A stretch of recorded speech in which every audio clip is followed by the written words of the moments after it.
BCom part third के विद्यार्थियों, आज मैं आपको आयकर, इनकम टैक्स, परिचय एवं परिभाषाएं के बारे में बताऊंगा। ये ABST का प्रथम पेपर है और द्वितीय पेपर हमारा GST है। भारतीय राजस्व में आयकर का अत्यंत महत्व दिया गया है।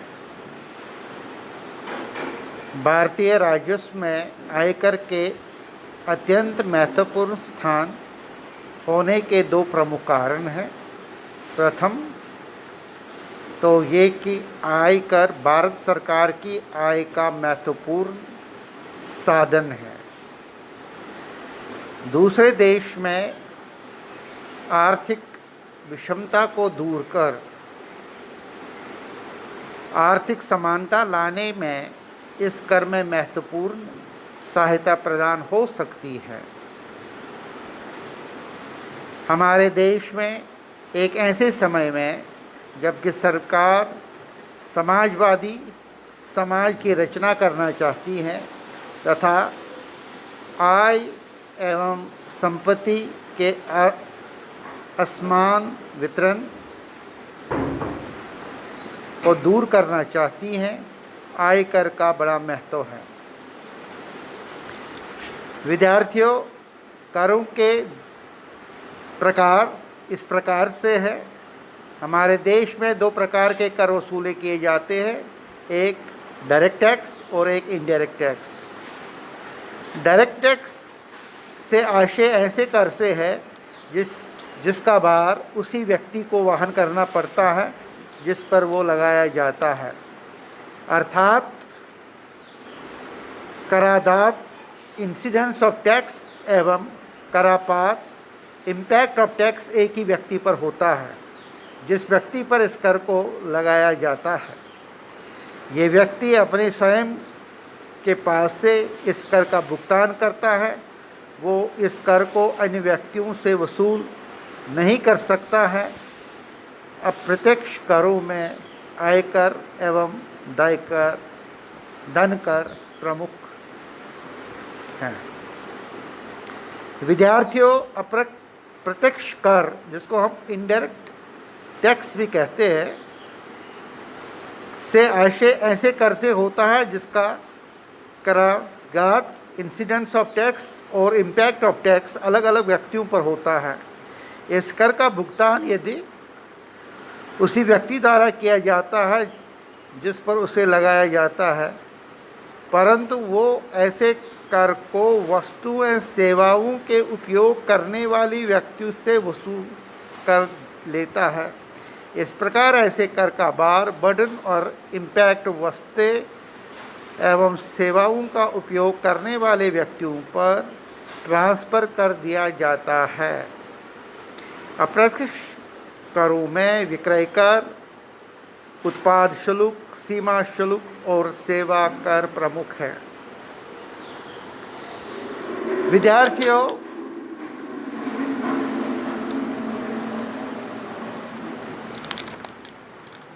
जब हम महत्वपूर्ण परिभाषाओं की बात करते हैं तो सबसे पहले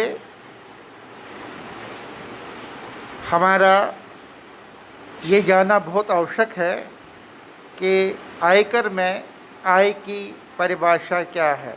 what is the definition of the term income.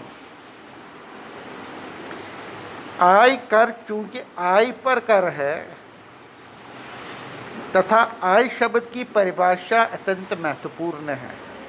आयकर अधिनियम में आय की स्पष्ट एवं पूर्ण परिभाषा कहीं भी नहीं दी गई है। केवल धारा 2 सबसेक्शन 24 में उस प्राप्तियों का उल्लेख किया गया है जो आय में सम्मिलित की जाती है। इस धारा के अनुसार आय में निम्नलिखित मदे सम्मिलित की जाती है। नंबर 1, प्रॉफिट एंड गेन्स, लाभ। नंबर 2, लाभांश, डिविडेंड। नंबर 3, परक्विजिट्स, अनुलाभ। नंबर 4, किसी कर्मचारी को अपने कार्यालय में कर्तव्यों का पालन करने के लिए आवश्यक व्ययों की पूर्ति हेतु दिया गया भत्ता एवं लाभ। नंबर 5, कंपनी के किसी संचालक या कंपनी में समुचित हित रखने वाले व्यक्ति या इसमें किसी संबंधी को कंपनी से प्राप्त लाभ या अनुलाभ का मूल्य तथा कंपनी के द्वारा उक्त लोगों की ओर से ऐसे किसी दायित्व का भुगतान जो किसी कंपनी नहीं करती हो, उन लोगों को करना पड़ता है।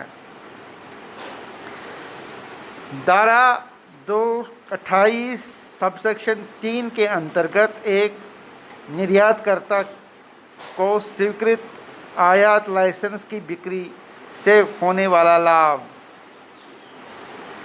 धारा 28 सबसेक्शन 2 सबसेक्शन 3, धारा 49 व 59 के अंतर्गत कोई भी कर दे राशि। धारा 28 सेकंड में ये राशियां हैं जो किसी व्यक्ति को किसी कंपनी में उसके प्रबंध संबंधी पद की समाप्ति एवं शर्तों में परिवर्तन कर प्राप्त होती है तथा विद्यार्थियों, धारा 28(3) के अंतर्गत व्यापार या पेशे से संबंधित वो आय आती है जो सदस्यों को विशेष सेवा प्रदान करने से प्राप्त होती है। विद्यार्थियों, धारा 41 एंड 59 के अंतर्गत वो प्राप्तियां आती है जो गत वर्ष में प्राप्त होती है, मगर उसके संबंध में पिछले गत वर्ष में छूट मिल गई थी। ऐसी छूट किसी खर्च, डूबत ऋण, हानि व ह्रास आदि के संबंध में होती है। 28 सबसेक्शन बी के अंतर्गत भारत सरकार की कोई योजना के अनुसार किसी व्यक्ति को निर्यातों के बदले गई नकद सहायता। धारा 28(3) सबसेक्शन सी के अंतर्गत किसी निर्यातकर्ता को वापस की गई अथवा वापस की जाने वाली उत्पाद शुल्क अथवा आयात निर्यात की दी राशि।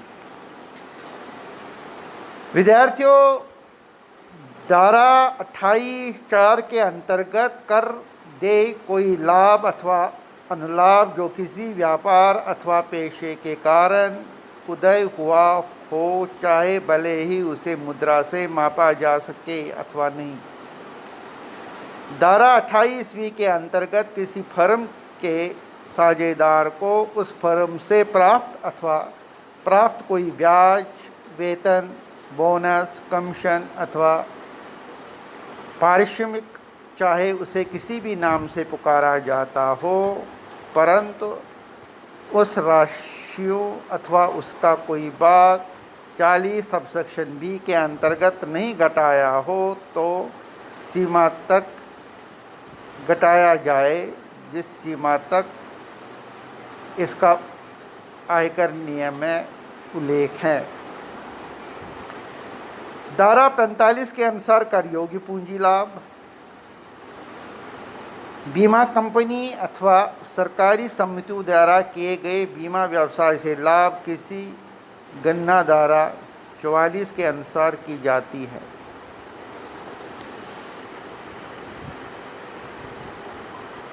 सहकारी समितियों द्वारा अपने सदस्यों के साथ संचालन, बैंकिंग में किसी भी व्यवसाय के लाभ जैसे साख सुविधाएं प्रदान करना भी शामिल है। इसके अतिरिक्त आय की परिभाषा 28 धारा 52 V11, धारा 56 V11, धारा 56 V11A, धारा 56 V11B, धारा 56 V11B, धारा 56 सबसेक्शन 1X, धारा 56 सबसेक्शन IX को भी सम्मिलित किया गया है।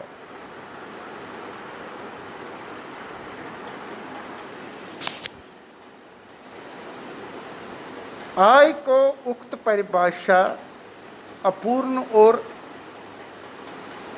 अस्पष्ट है और वास्तव में आय की कोई पूर्ण परिभाषा देना कठिन भी है। आय की परिभाषा देने में ये टैक्सेशन एनक्वायरी कमीशन ने भी अपने को असमर्थ माना है। फिर भी कुछ ऐसे सिद्धांत जिसको प्रिंसिपल्स कहते हैं निश्चित किए गए हैं जिसके आधार पर ये कहा जा सके कि कौन सी प्राप्ति आय है या अथवा नहीं। नंबर 1, आय मुद्रा में हो अथवा मुद्रा तुलय हो। आय का साधन निश्चित होना चाहिए। कोई प्राप्ति आय है अथवा नहीं, ये उसी समय निश्चित हो जाता है जब वो राशि प्राप्त होती है। आय बाहर से प्राप्त होनी चाहिए। कानूनी एवं गैर कानूनी आय में फ़र्क नहीं। आय में नियमितता का होना आवश्यक नहीं। विवादास्पद आय का भी कर लग सकता है। व्यक्तिगत उपहार आय नहीं होते हैं। आय प्राप्ति का अधिकार मिलते ही कर योग्य होना भले ही वास्तविक प्राप्ति बाद में हो। गौशाला आदि के संबंध में प्राप्तियां घर खर्च के लिए प्राप्त राशि में से बचाई गई राशि आय नहीं है। व्यक्तिगत एवं व्यक्ति जिसका कंपनी में समुचित या सर्वाहित हो, ये सारी परिभाषाएं आय के अंतर्गत किन किन चीज़ों को सम्मिलित किया जा सके और किन किन चीज़ों को सम्मिलित नहीं किया जा सके। इसके अतिरिक्त एक और परिभाषा व्यक्ति की है, पर्सन, जो वाणिज्य के विद्यार्थियों को जानना बहुत आवश्यक है। आयकर अधिनियम की धारा 2 सबसेक्शन 31 के अनुसार व्यक्ति में निम्नलिखित शामिल है। एक व्यक्ति इंडिविजुअल, इसमें पागल, स्त्री और पुरुष सभी को शामिल किया जाता है। एक हिंदू अविभाजित परिवार, Hindu undivided family, company, firm, association of persons, local authority, artificial juridical persons. विद्यार्थियों स्पष्टीकरण के तौर पर व्यक्तियों का समुदाय या समूह स्थानीय अथवा कानूनी व्यक्ति को इस धारा के उद्देश्यों के लिए व्यक्ति ही माना जाएगा, चाहे उनका उद्देश्य लाभ कमाना हो अथवा नहीं।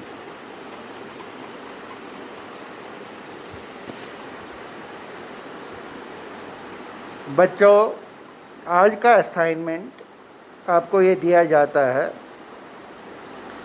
आयकर अधिनियम की धारा 231 के अनुसार निम्न की स्थिति निर्धारित कीजिए।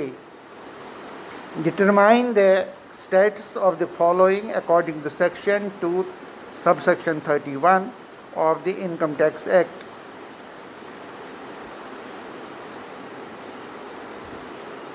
MDS University, State Bank of India, Ajmer Municipality Corporation, ABC Private Limited, XYZ Good Housing Cooperative Society,